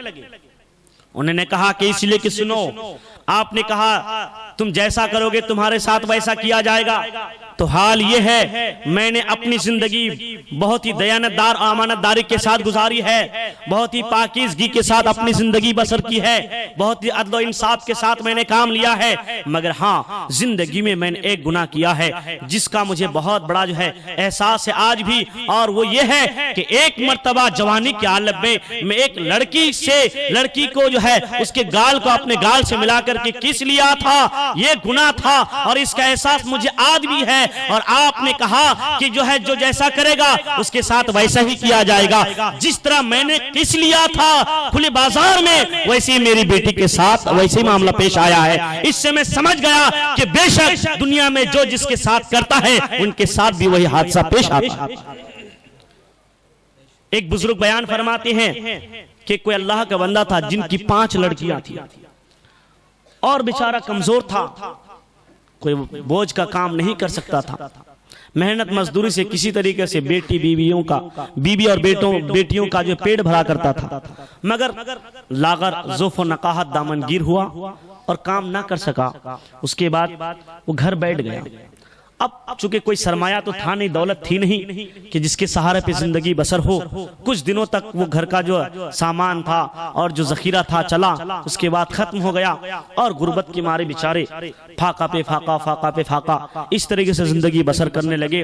لڑکیاں کہنے لگی ہم سب کی شادی ہونی باقی ہے ابھی, اور میں سب سے بڑی ہوں, گھر میں کھانے کا نہیں ہے, ہمارے ابا ضعیف ہو چکے ہیں, لاغر و کمزور ہو چکے ہیں, گھر کا انتظام و انصرام کیسے ہو, تو چلو آپ کیا کر سکتے ہیں, ہم گناہ کر لیتے ہیں, نعوذ باللہ گناہ کر لیتے ہیں.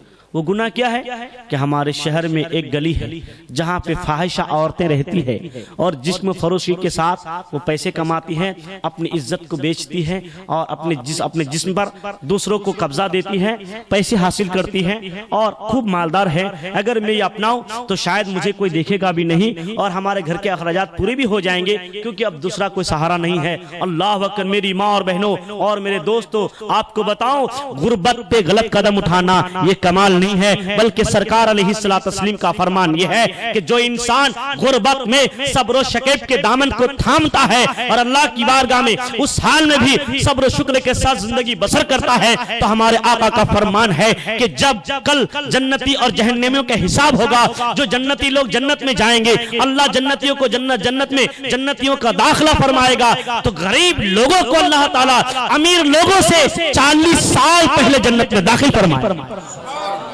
یہ غریب لوگوں کا مقام اور ان کی یہ فضیلت ہے. اس لیے غربت میں گھبرانے کی ضرورت نہیں ہے, اداس ہونے کی ضرورت نہیں ہے, چوری چماری کرنے کی ضرورت نہیں ہے, سود اور رشوت کھانے کی ضرورت نہیں ہے, بلکہ غربت آتی ہے اللہ کے طور پر, اللہ کی طرف سے آزمائش کے لیے, امتحان کے لیے. جو انسان ایسے موقعوں پر صبر و شکیب کا دامن تھام کر کے صبر سے کام لیتا ہے, ان کی آخرت سنور جاتی ہے, دنیا سنور جاتی ہے. اس کے بعد کیا ہوا, وہ لڑکی گئی اور اس کے اڈوں پہ جا کر کے بیٹھ جاتی ہے.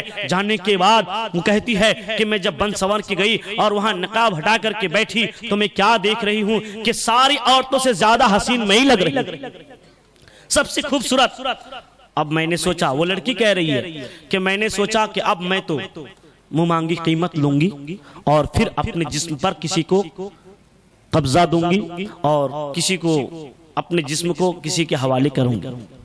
مگر حال یہ ہے کہ نوجوان آتے اپنے نفس کی تکمیل کے لیے، دور سے دیکھتے تو وہی لڑکی سب سے خوبصورت نظر آتی، سارے نوجوان ادھر ہی آتے، مگر جو ہی قریب آتے شرم سے ان کی نگاہ جھک جاتی، آخرکار وہ آگے ہٹ جاتے، دوسری عورت سے بات کر کے اندر لے جاتا، اپنے نفس کی تعمیل کرتا۔ اس طریقے سے ایک دو نہیں سینکڑوں نوجوان آئے اور سب کے ساتھ یہی کیفیت تھی کہ نوجوان دور سے بڑا فخر کے ساتھ بہت ہی عیش کے ساتھ آتا، مگر جب میرے سامنے کھڑا ہوتا خود بخود ان کی نگاہ جھک جاتی تھی اور پھر وہ آگے چلا جاتا تھا۔ رات کافی دیر ہو گئی اور میں نا امید ہو کے گھر گئی، جانے کے بعد اپنے والد محترم سے اپنا واقعہ بیان کرنے لگی۔ ابا حضور آج میں نے بہت غلطی کی ہے، بہت گناہ کے لیے قدم اٹھایا تھا، مگر اللہ نے بچا لیا ہے، اللہ کی توفیق سے میں بچ گئی ہوں، آپ پہلے معاف کر دیں، آپ مجھے معافی کا پہلے پروانہ سنا دیں، آپ پہلے یہ وعدہ کریں کہ آپ مجھے معاف کر دیں گے، پھر میں واقعہ بتاؤں گی۔ باپ تو باپ ہے،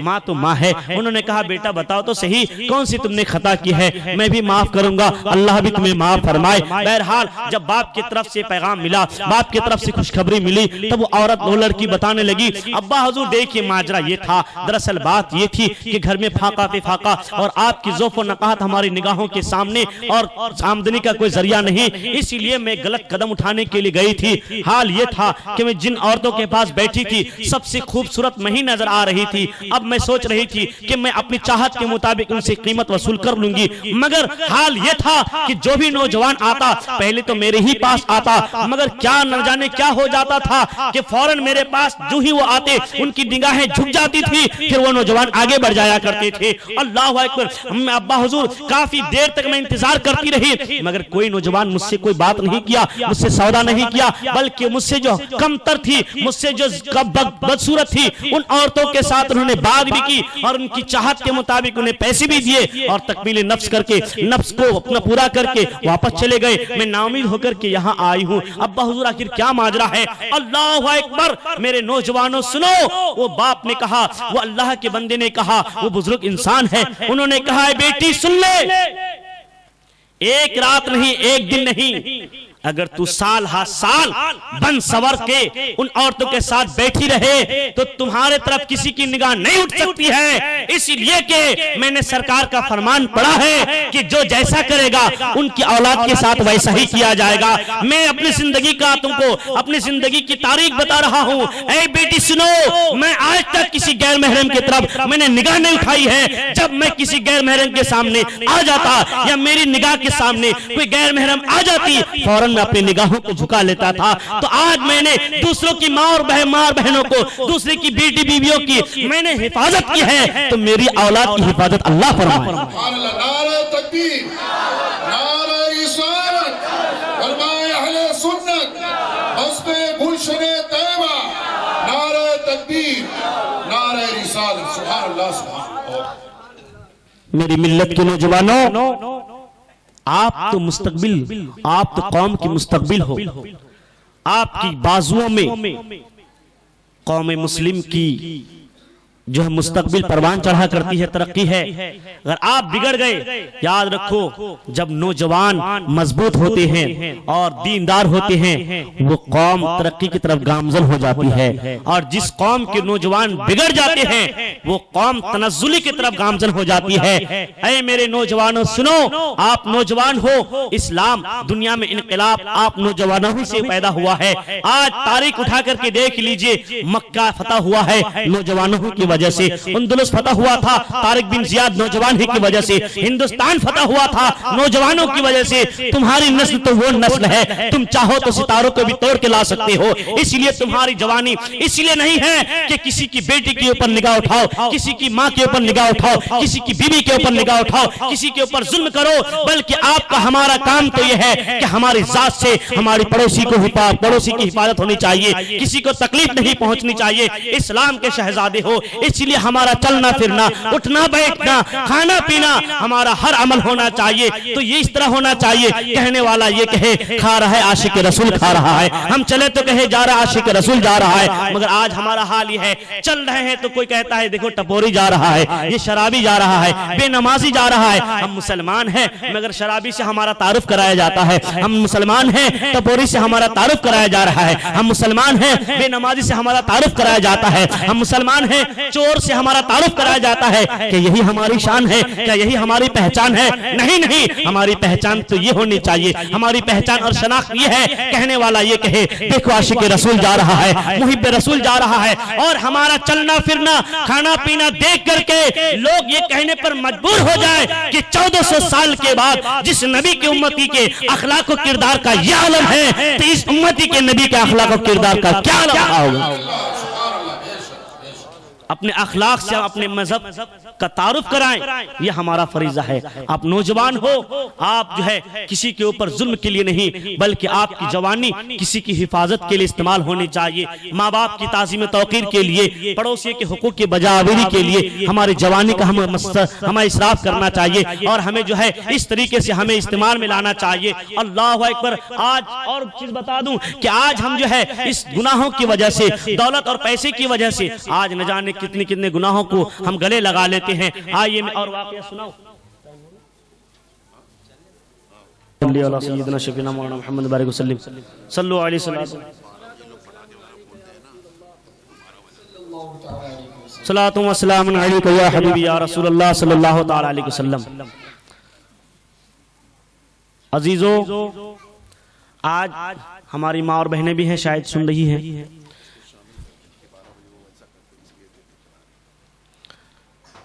میں اپنی خواتین اسلام ماں اور بہنوں سے بھی مخاطب ہوں اور ان سے کچھ کہنا چاہتا ہوں۔ میری ماں اور بہنوں، آپ بھی اپنے مقام کو سمجھو۔ اللہ تعالیٰ نے تمہیں بہت بڑا مقام عطا فرمایا ہے، تمہارا بہت بڑا مقام ہے۔ لوگ کہتے ہیں کہ اسلام میں عورتوں کا حق نہیں، انہوں نے اسلام کی تعلیم پڑھی نہیں۔ اسلام نے عورتوں کو اس وقت حق دیا ہے جب لوگ عورتوں کو انسان ماننے کو تسلیم نہیں کرتے تھے، انسان ماننے کو بھی راضی نہیں تھے۔ اسلام نے اس زمانے میں عورتوں کو مقام عطا فرمایا۔ یہ اسلام ہی ہے کہ عورتوں کو چاروں زاویے سے مقام دیا ہے۔ اسلام، عورت اگر بیٹی ہے تو رحمت ہے، بہن ہے تو الفت ہے، بیوی ہے تو انسیت ہے، اور اگر ماں ہے تو ان کے قدموں کے نیچے جنت ہے۔ یہ حق کس نے دیا ہے عورت کو؟ یہ ماں نے ہی تو دیا ہے، یہ اسلام ہی نے تو دیا ہے۔ بیٹی ہے تو ان کو الگ مقام، بیوی ہے تو الگ مقام، بہن ہے تو الگ مقام، اور ماں ہے تو ان کا الگ مقام ہے۔ یہ مذہب اسلام نے عورتوں کو حق دیا ہے۔ مگر آج ہماری ماں اور بہنوں کی کچھ غلطیوں کی وجہ سے، کچھ حرکتوں کی وجہ سے آج جو ہے یہ آج لوگ اس طریقے سے جو ہے الزامات عائد کرتے ہیں، اس طرح بولنے پر آمادہ ہو رہے ہیں اور جرأت کر رہے ہیں۔ آج میں ہماری ان نوجوان بہنوں سے عرض کرنا چاہتا ہوں جو اگر یہاں پہ نہیں ایسی، میں نے کہتا ہوں کہ آپ لوگ ہو بلکہ پورے معاشرے میں، پورے مذہب اسلام میں، پورے انڈیا میں بہت سی عورتیں، بہت سی لڑکیاں ایسی ہوں گی جو کسی کے پیسے کی وجہ سے، جو کسی کے کپڑوں کی وجہ سے، جو کسی چند ڈالر اور چند دراہم اور کچھ پیسوں کے لالچ میں لوگوں کے ساتھ اور نوجوان لڑکوں کے ساتھ جاتی ہیں، اور جانے کے بعد اپنے جسم پر قبضہ دیتی ہیں اور غلط حرکتیں کرتی ہیں۔ خاص طور سے آج کی رات بہت سی نوجوان لڑکیاں بھی ملیں گی، تو میں صرف لڑکوں کے ہی نہیں کہوں گا بلکہ ان لڑکیوں کو بھی نظر انداز نہیں کر سکتا، ان کو بھی بولنا ضروری ہے۔ اے میری ماں اور بہنوں، اور اے وہ نوجوان لڑکیوں، اے اسلام کی مقدس شہزادیوں، تم اپنا مقام کو پہچانو، اپنے وقار کو پہچانو۔ تم کون ہو؟ تمہارا مقصد، تمہارا وجود جو ہے اس لیے نہیں ہے کہ تم غیروں کے ساتھ جا کر کے اپنی عزت کو تار تار کرو، تم غیروں کے ساتھ جا کر کے اپنی عصمت دری کرواؤ، غیروں کے ساتھ جا کر کے ناجائز طریقے سے اپنے نفس کی تکمیل کرو۔ اے میری ماں بہنوں، اے میری اسلام کی مقدس شہزادی، سنو تمہارا وجود کس لیے ہوا ہے، تم کیا ہو اور تمہارا مقام کیا ہے، تمہارا مرتبہ کیا ہے، سمجھو۔ سنو، آج کچھ ڈالر کی لالچ میں، کچھ پیسے کی لالچ میں ہماری لڑکیاں یہ حرکتیں کرتی ہیں۔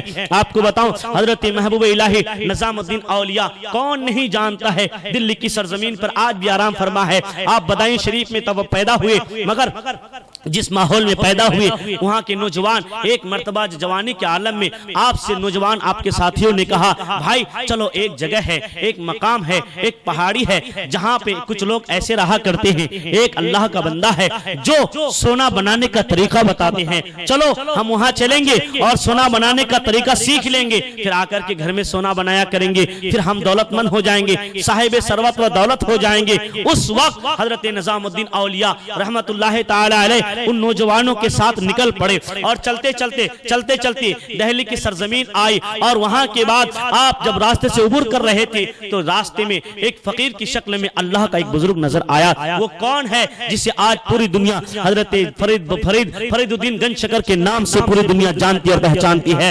اللہ اکبر۔ فقیر دو طرح کے ہوتے ہیں، یہ دنیاوی فقیر وہ ہیں جو لینے کے لیے بیٹھتے ہیں، مگر اللہ والے جو ہوتے ہیں فقیری لباس میں بیٹھتے ہیں لینے کے لیے نہیں بلکہ لوگوں کو ہدایت کی دولت دینے کے لیے، یہ لوگوں کو ہدایت کا انعام دینے کے لیے بیٹھتے ہیں۔ حضرت نظام الدین اولیاء رحمت اللہ تعالی علیہ محبوب الہی جب آپ کی نگاہ اس اللہ کے بزرگ پر پڑی تو آپ نے دیکھا کہ نہ جانے جو ہمیں سونا بنانے کا طریقہ سکھائے اور بتائے وہ کس طرح کے ہیں، نہ جانے ان کی شکل کیسی ہے، ان کی صورت کیسی ہے۔ یہ بندہ تو بہت بھولا نظر آتا ہے، بہت خوبصورت نظر آتا ہے، اور یہ ایسا بندہ ہے کہ ان کو دیکھ کر کے خدا کی یاد آتی ہے، ہمارے نبی کی یاد آتی ہے۔ اس لیے کیوں نہ ایسا کیا جائے کہ چند لمحات ان کے پاس گزارا جائے۔ آپ اپنے ساتھیوں سے کہتے ہیں اے میرے بھائیوں آپ چلو میں کچھ دیر کے بعد آؤں گا۔ ساتھیوں نے کافی سمجھایا مگر آپ ارادہ ترک کر دیے، آپ رک گئے، سارے نوجوان چلے گئے اور آپ جو ہے حضرت فرید الدین گنج شکر کی خدمت میں لگ گئے۔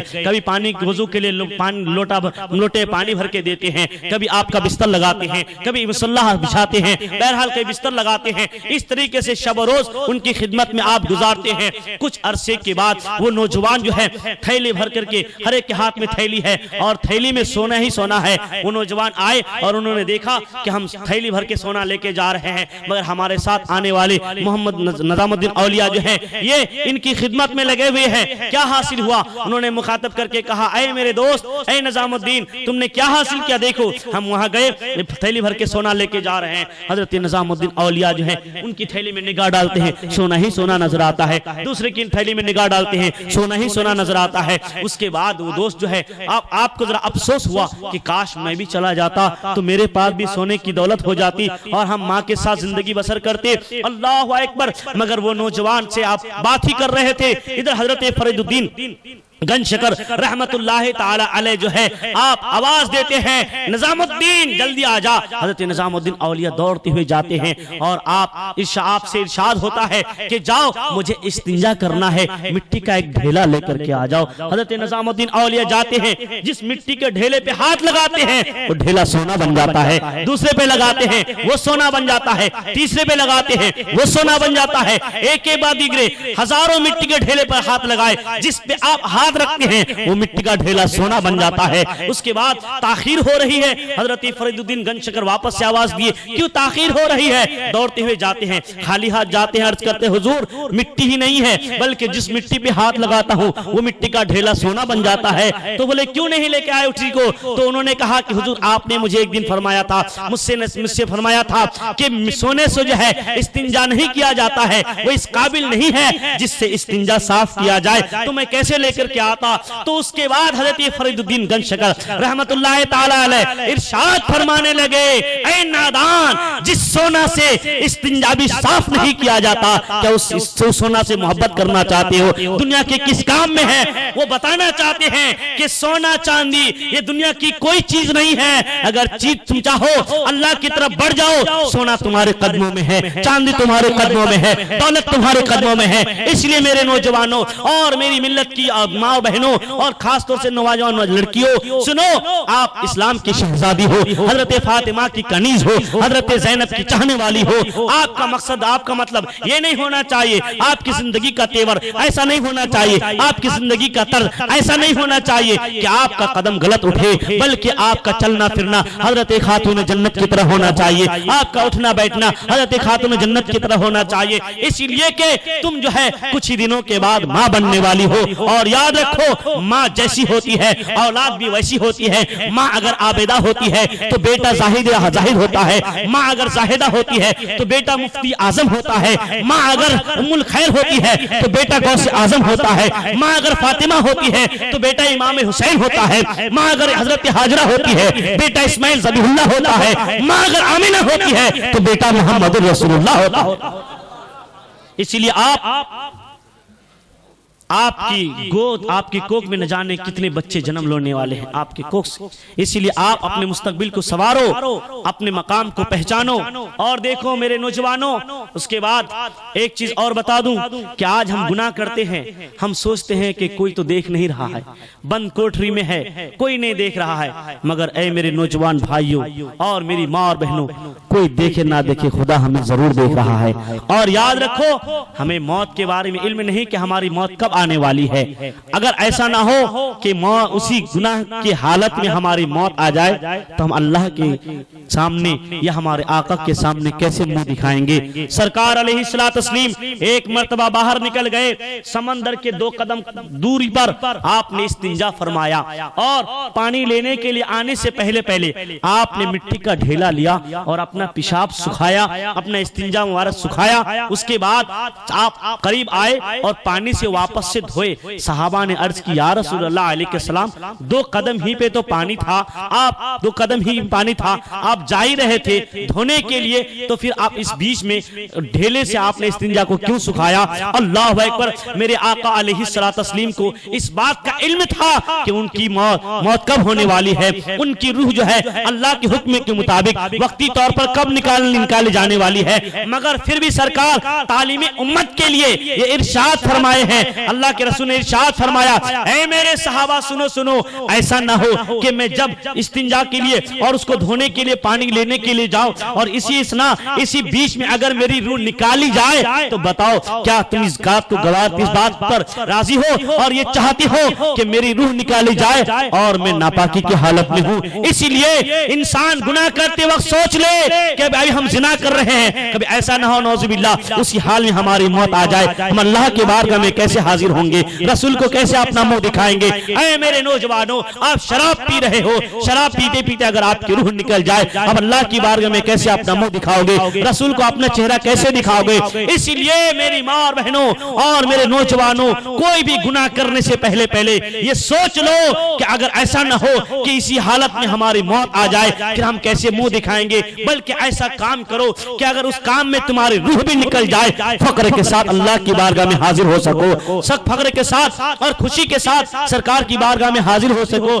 اور خاص طور سے میں میری ماں اور بہنوں کے تعلق سے ایک واقعہ عرض کروں گا, اس کے بعد شاید وقت ہو جائے گا میں اپنی گفتگو ختم کروں گا. دیکھیں ایک واقعہ ہے, میری ماں اور بہنوں تم بھی اپنے مقام کو سمجھو, اپنا پردے کا اہتمام کرو. آج تمہارے تعلق سے برقعے پر پابندی لگائی جا رہی ہے, حکومت کی طرف سے تمہارے نقاب پر پابندی لگائی جا رہی ہے. کیوں؟ جہاں یہ ظالم حکمراں ہے وہیں ساتھ ہی ساتھ آپ کے بدعمال بھی ہے, جس کی وجہ سے آج یہ کیفیت ہے, آج یہ رزلٹ اور نتیجہ ہے.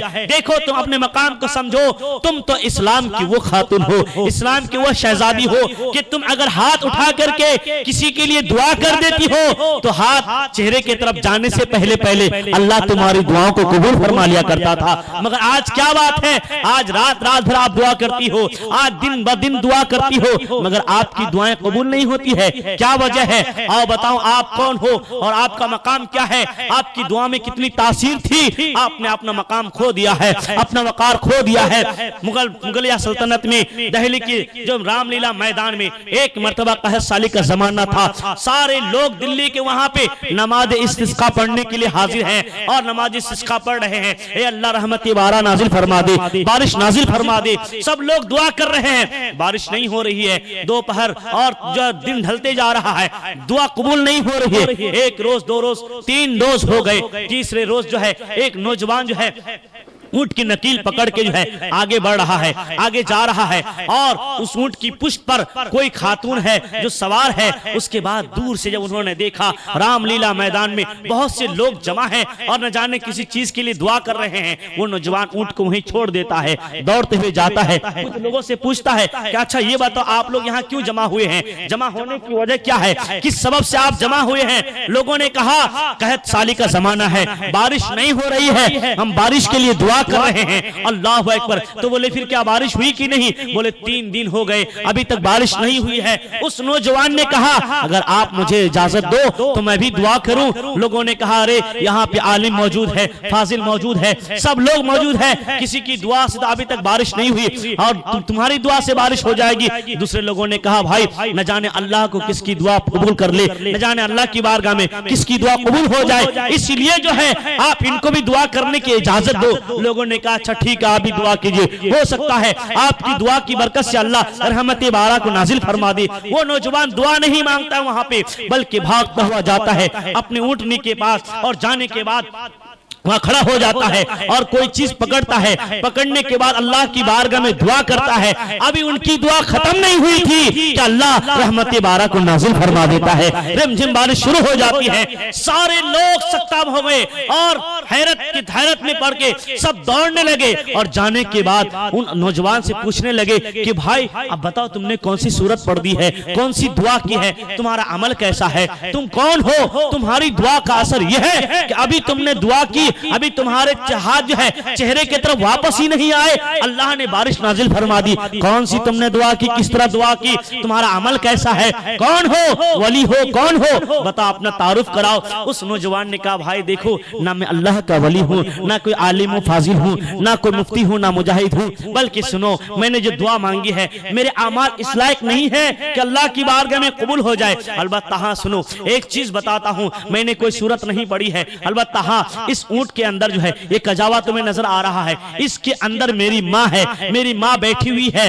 میری ماں کے اخلاق کا یہ عالم ہے، ان کے کردار کا عالم یہ ہے کہ ان کا چہرہ تو دور کی بات ہے، غیر محرم نے ان کا سایہ بھی آج تک نہیں دیکھا ہے، یہ پردے کا اہتمام ہے۔ میں نے اپنے ماں کے آنچل کو پکڑ کے اللہ کی بارگاہ میں دعا کی، اے اللہ میری ماں کے آنچل کا صدقہ، جس آنچل کو آج تک کسی غیر محرم نے نہیں دیکھا ہے، ان کی حیا کے صدقے میں اللہ رحمت بارہ نازل فرما دے۔ اس نوجوان نے کہا میں ماں کے آنچل کے صدقے میں دعا کر رہا تھا، اللہ نے قبول فرمائی اور بارش نازل فرما دی۔ اے میری ماں اور بہنوں تمہارے دامن کا یہ صدقہ ہے، تمہارے دامن میں یہ پاور ہے، تمہارے آنچل میں یہ پاور ہے کہ تمہارے آنچل کے صدقے میں اگر اللہ کی بارگاہ میں دعا کی جائے اللہ دعا کو رد نہیں فرماتا، قبول فرما لیتا ہے۔ یہ تمہارا مقام ہے، یہ تمہارا وقار ہے، مگر آج بے حیائی کی وجہ سے، آج بے نقاب کی وجہ سے، آج قریانیت کی وجہ سے آج ہماری ماں اور بہنوں کا وقار، ماں اور بہنوں کا وقار ختم ہو گیا ہے، ان کی دعاؤں کا اثر ختم ہو گیا ہے۔ اس لیے آپ اگر چاہتی ہو کہ آج ہماری دعاؤں میں وہی تاثیر پیدا ہو جائے جو پہلے کی عورتوں میں پہلے تاثیر تھی، تو آپ کے لیے ضروری ہے کہ آپ پردے کا اہتمام کرو، نماز کی پابندی کرو، گھر میں اسلامی ماحول قائم کرنے کی کوشش کرو، اور اپنے بچوں کو، اپنے گھر کے ہر فرد کو اسلامی ماحول قائم کرنے پر آمادہ کرو۔ اور اے میرے نوجوانوں آپ جو ہے آپ جو اللہ تبارک و تعالیٰ کو نوجوانوں کی عبادت بہت پسند ہے، اسی لیے آج ہی سے آپ سچی توبہ کر لیجئے کہ آج کے بعد سے انشاءاللہ تعالی ہم نماز کی پابندی کریں گے، چہرے پہ داڑیاں سجائیں گے، بڑوں کی تعظیم کریں گے، چھوٹوں پر شفقت کریں گے، ماں باپ کی تعظیم کریں گے، اور پڑوسی کے حقوق کی بجاوری کریں گے، کسی کو تکلیف نہیں پہنچائیں گے، گالی نہیں دیں گے، شراب سے سچی توبہ کر لیں گے، گناہوں سے سچی توبہ کر لیں گے۔ یہ عہد کر کے اٹھئے، اگر آپ نے عہد کر لیا، اور یاد رکھیں اللہ تبارک و تعالیٰ کے بارے میں نے آپ سے عرض کیا کہ رب جو ہے اپنے بندوں سے ماں باپ سے بھی زیادہ محبت فرماتا ہے، اس لیے اگر آپ اللہ کی بارگاہ میں سچی توبہ کریں گے تو اللہ کی ذات سے امید ہے کہ اللہ تعالی ہماری خطاؤں کو ضرور معاف فرما دے گا، مگر شرط یہ ہے کہ سچی توبہ ہو۔ اے میرے نوجوانوں عاشق رسول ہو، ہمارے افعال، ہمارے کردار عشق مصطفیٰ کی روشنی میں ہونا چاہیے، چلنا پھرنا عشق مصطفیٰ کی روشنی میں، کھانا پینا عشق مصطفیٰ کی روشنی میں، یہ ہمارا عمل ہے۔ یہ 31 ہو یا شادی بیاہ کا موقع ہو یا کوئی اور مواقع ہو، ہمیں کسی موقع پہ بھی خلاف شرع کام کرنے کی ہرگز اجازت نہیں ہے۔ اگر آپ چاہتے ہیں کہ آپ عاشق رسول بن جائیں، ہم عاشق رسول بن جائیں، تو ہمارا کام، ہمارا افعال، ہمارے کردار بھی عاشق رسول کے مطابق و موافق ہونا چاہیے۔ اگر ہماری بات جس طرح ہم نعرہ لگاتے ہیں اور جس طرح ہم کہتے ہیں ویسے ہمارے افعال بھی اگر ہو گئے تو انشاءاللہ ہمارے لیے دنیا میں بھی کامیابی ہے اور آخرت میں بھی کامیابی ہے۔